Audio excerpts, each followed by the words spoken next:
Hello, world. Just gonna turn up that. Um, so yesterday was fantabulously incredible. I had the most awesome experience at Big Frida's concert. I I do have perspective on the way everything went down though.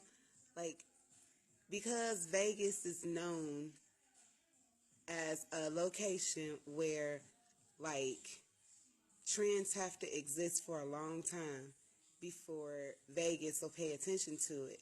And it's like the delayed city. So a lot of artists that have some really awesome niches kind of get overlooked because they think they don't have a crowd here. And Big Frida is a bounce, gay, melanated artist who makes bounce music. New Orleans, like it's like twerk theme music. It's incredible, and he says like all these hype mantras throughout the song. So he's not necessarily like singing. It's like getting you hype. Whatever it is that you have going on in your life, right? Whatever it is that you have going on, it builds up.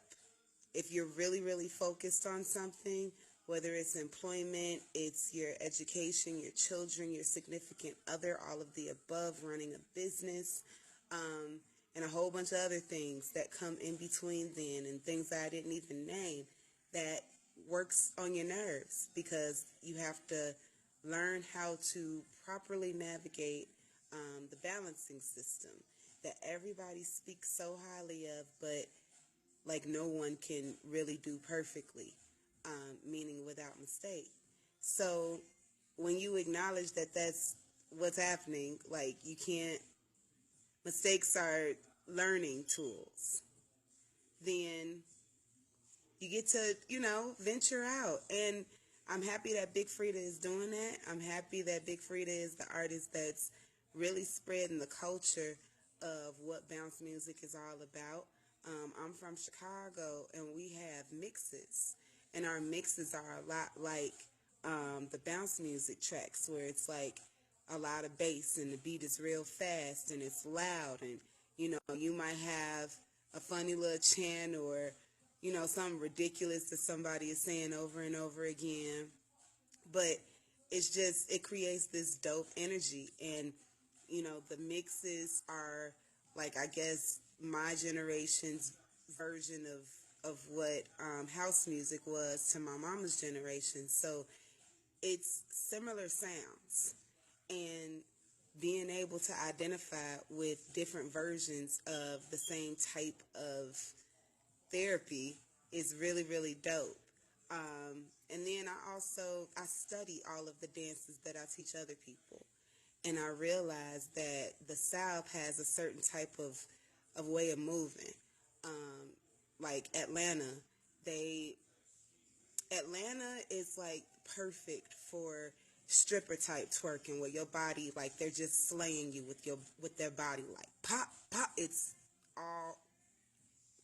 And then you have Miami, which is like a version of that with a tropical feel, and you don't know what the hell is going on because it's so much happening on the body, and it's like oscillation at its greatest because you'll see the top part of the body like not moving, the middle part is getting it in, and in the bottom, they could be hopping from one side of the room to the next, or hopping, up and then down, or just, it's a lot happening. And it's dope that there's an artist that explains that, gives like a visual for that, because there's no way that I can really properly articulate what twerking is, how it feels, and how it truly, 1,000,000,000% like benefits your vessel. So anyway, all that being said, it's a niche. He has a niche market, and the radio stations out here didn't have Big Frida on the shows. I don't know how the radio stations work. I know how internet radio stations work. And I'm wondering, like, if you guys are in radio, what can we do to get artists that need to be on the radio talking about whatever it is they have going on to promote better so that the community can be aware? And if any one of you viewers on here, anybody that has insight to this, speak up, because it's a lot of people that can really benefit from that set of information. I don't listen to the radio at all. I don't watch TV, pretty much at all. If so, I would miss like all of the commercials. And the people that do watch TV, listen to the radio, they hadn't heard anything. His crowd was hella scarce in the beginning. Like, it was about a handful of people scattered in the venue. And I was so disheartened because doors opened at 7 o'clock and Big Frida was expected to be out around 9 o'clock. I would say I started really looking around the crowd more at about maybe 8:45-ish, and more people were starting to come in, but it was still, I know he could have gotten way more people because I'm a twerk instructor. So I know it's people here in this city that support this movement. If, there was some kind of way that I could have, maybe I'll just be more proactive, because I did see an ad on Facebook in May, and my friend and I spoke on it, and then that was it. I didn't hear anything else. Next time, I'll be proactive and take a screenshot so you all can be in the know at the same time that I am, because I don't know what other advertising resources they had, but ultimately, Big Frida got on the stage, maybe at about 9:10, maybe 9:15. Now, the venue, I wasn't happy with the DJ. I get that Vegas is a different environment, okay? And no disrespect, everybody's music is dope. But if you are at a concert, like, what's up with the DJs not being in the DJing theme mood? If you're, like, going to see a Beyonce concert, like, wouldn't you want to play some Destiny's Child and some Kelly and Michelle and maybe whatever Beyonce's newest single is? Like, get the crowd hyped about what it is that they're about to take in. They didn't play Big Frida songs leading up to the performance. It was no bounce music at all that was played.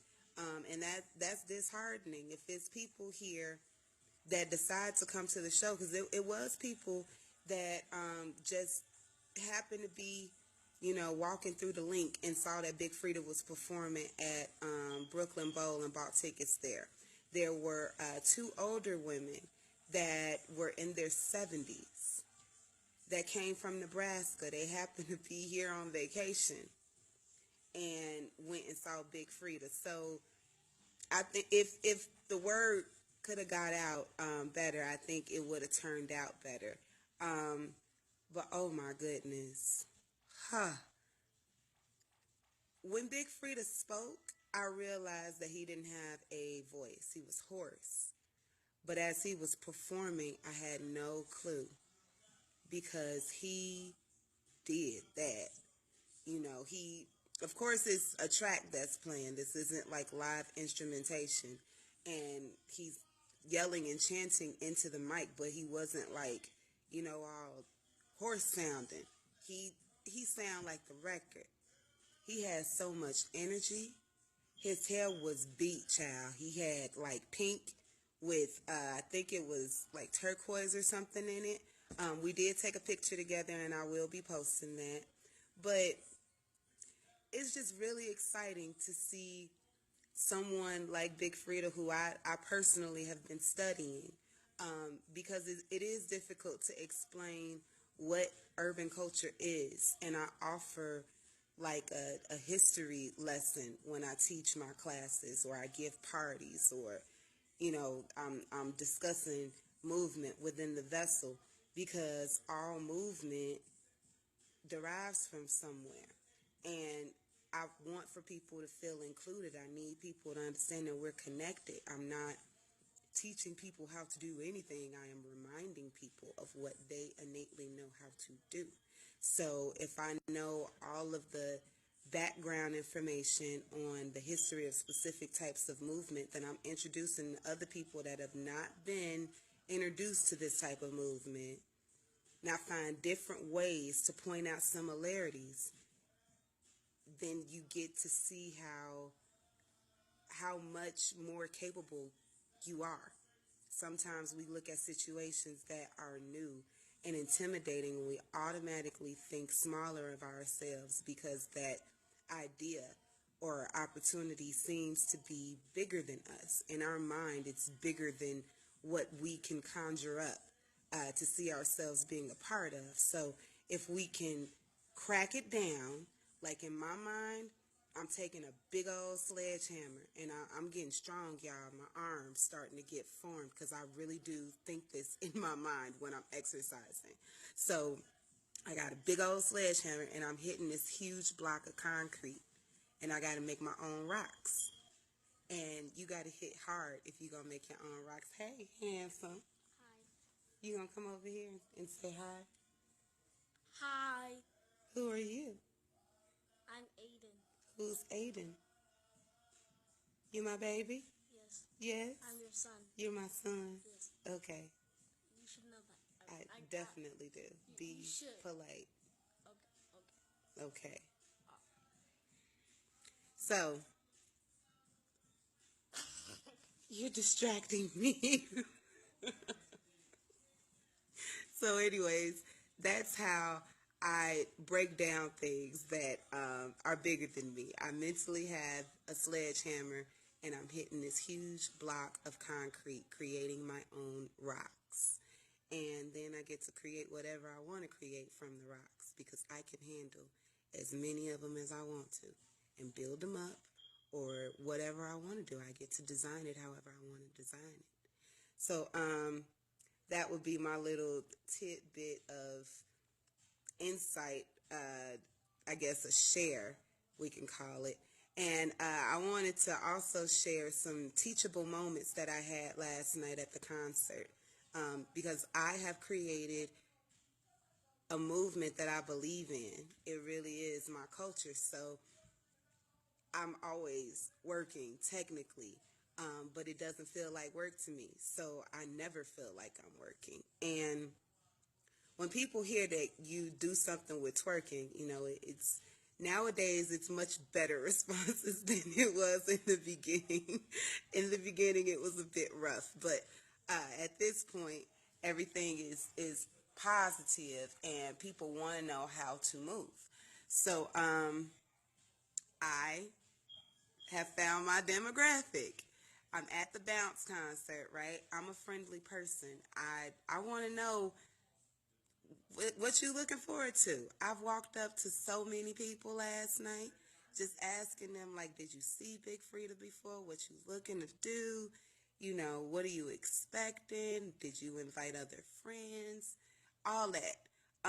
And I do have some footage that I'll be sharing through the Needle on the Record website as well as AngelaMadtox.com. I'll make sure I keep you all updated as the footage is available. But everybody came from all over the place. And of course, when you ask people questions, they're going to ask you polite questions too. And my responses are always a segue into my organizations. And so, of course, they ask for a business card. Now, I personally have a couple binders upstairs in my room, like photo albums of business cards for faceless people. I haven't interacted with these people anymore. I still have their cards. If it doesn't say on the card what their business is, I don't know what kind of business they have. Obviously, I haven't reached out, and I know that there are a lot of other people like that too. So when I ran out of my business cards, instead of going and recopping more, I had a technical person make me a digital card. My technical guru made me a digital business card, and it is so dope because you get a URL that hosts a thumbnail picture of yourself, and then they attach the hyperlinks to your social media platforms. So people can go to your Facebook, to your LinkedIn, to your email, to your phone, to text message, and it's all in one click, so they'll never forget me. And that's something that I definitely think other entrepreneurs should definitely look into because it's digital, it's new age, it's looked at as like state of the art, and it's innovative. It forces people to remember you. And ultimately in business ventures, that's the objective. Um, Now, if you are in the beginning stages of building your organization, you don't quite know what you want to get into, just like kind of ask yourself a question of, if money didn't exist, what would you do for free for the rest of your life? And whatever the answer is to that question, then that's what you were put here to do.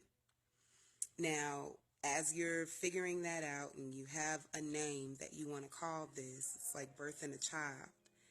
Google whether or not that name exists, and if it does and you're like really attached to it, consider spelling it in a unique way and having like some kind of a inspirational story behind why you went that creative route, because other people will relate to that and they will remember that. The objective in running a sound business is to be memorable, be useful, and be helpful. We're put here to be people of service. So as you're thinking of the name, and you Google it and you respell it or whatever, you have to set up social media platforms. I definitely have to say, as a marketing expert, the number one downfall that I find with newer businesses or businesses that are newer to the technical aspect of marketing, they will have different names, different handles for different platforms. So like on Facebook, in the beginning, I started a professional page for my fitness, and I think it was called like Angela M. Maddox, and I what was I don't even know what I was naming it. It was like AMM exercises or something, and it was just something I thought up of really, really quick because I wanted to pursue it, but I didn't know how. And I knew that I needed that, but I didn't know how to structure it. And I was putting like, I made a lot of mistakes. So in the future, I will be sharing all of my mistakes to help you all avoid it. But you want to be consistent. Don't have one name for Facebook, another name for Twitter, another name for Instagram, something else for LinkedIn, and something else for Pinterest. Like, that's not okay. Whatever the name of your organization is that you're building, especially if it's uniquely spelled, make sure that after you Google it, that handle is available for all of the social media platforms. Because if it's not, then it's a waste. And there are creative ideas that you can add to a handle to still create something very unique, that would be acceptable for all the different platforms and will still represent the organization that you're branding. And then you also want to set up an email in the name of your organization. When I initially learned this, I did what many young business owners do. I went through Google, and at this point I had my partnership with the city of Las Vegas, and I already rolled out Workout. So I got an EIN number, and I got a Google email, twerkoutworkout@gmail.com. And then I started having my meetings with different investors that were looking into my product, and they canceled the meetings like almost right after we got in it.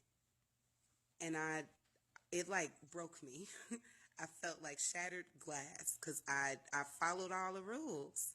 And I didn't know why they were still looking at my portfolio and saying, you're not ready.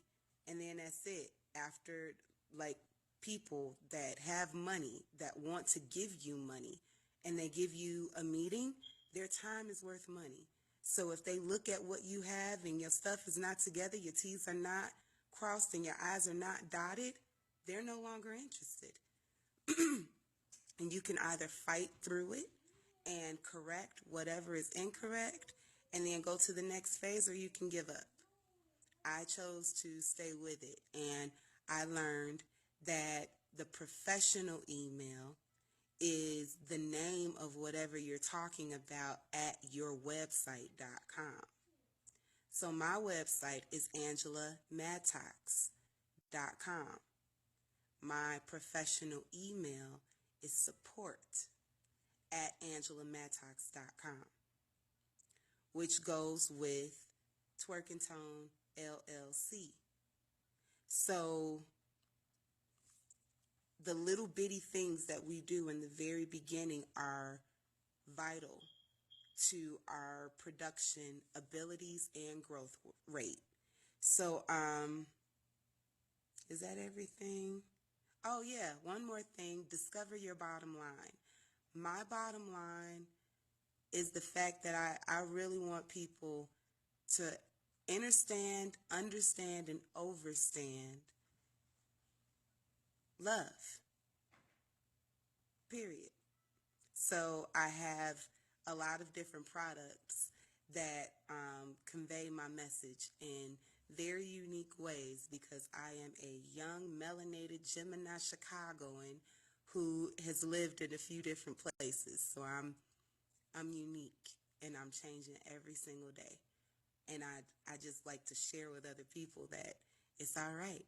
It's not a bad thing when we change. You can have purple hair and be professional. You can twerk and be a paralegal. You can be a notary and a business consultant and host twerk parties. Like, it's all right. So in case anybody needed that kind of encouragement, I hope that you received it. And that is all. I do have one little quote that warmed my heart in the very beginning of my journey.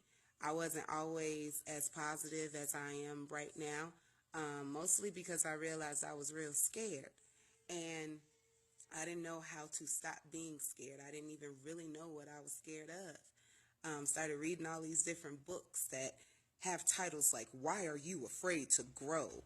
And it made me feel like I was being responsible because I was learning what my problem was. But like, it made me feel ridiculous to say out loud that I was reading these self-help books, but oh my gosh, they work.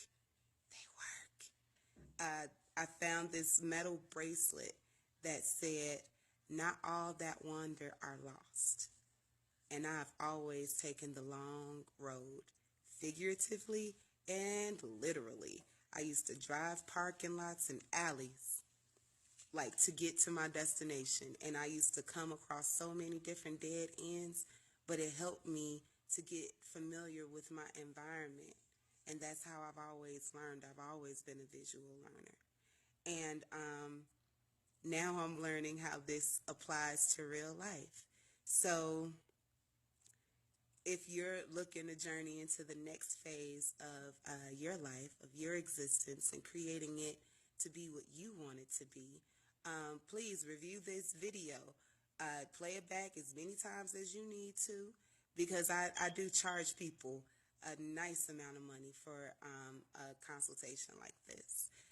If anyone is looking to do things professionally, holla at me. I do host websites. I host URLs.